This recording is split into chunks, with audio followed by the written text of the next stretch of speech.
যোৱাকালি কোকৰাঝাৰত পুৱতি নিশা 3 মান বজাত মোৰ টাইমটো অলপ ভুল হ'ব পাৰে 3টা বজাত ডিজিপিয়ে মোক ফোন কৰি কৈছিলে যে আমাৰ এটা বিশেষ ৰেলৰ অংশ আইডি ব্লাষ্ট কৰি উৰুৱাই দিয়া হৈছিলে ৰেল এখন পাৰ হৈ গৈছিলে লোক পাইলট গৰাকীয়ে দেখা পায় আৰু তেওঁ আমাক ৰেলৱে খবৰ দিয়ে ৰেলৱে পুলিচক খবৰ দিয়ে ঘটনাৰ লগত জড়িত এজন ব্যক্তিৰ নাম আমি পাইছো পুলিচে অনুসন্ধান কৰি আছে কিন্তু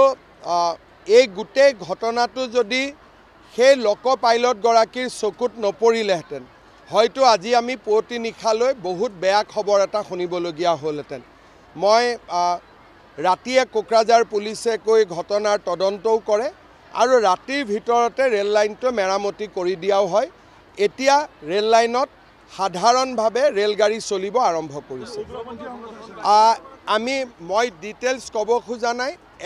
এজন ব্যক্তিক আমি চিহ্নিত কৰিছোঁ আৰু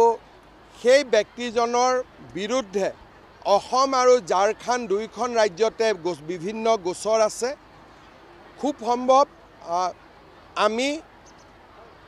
বা অসম পুলিচে প্ৰচেষ্টা কৰি ব্যক্তিজনক গ্ৰেপ্তাৰ কৰিবলৈ সক্ষম হ'ব আমি ব্যক্তি এজনক চিনাক্ত কৰিছোঁ ব্যক্তিজনৰ পিছফালে কোনোবা গঠন আছে বা নাই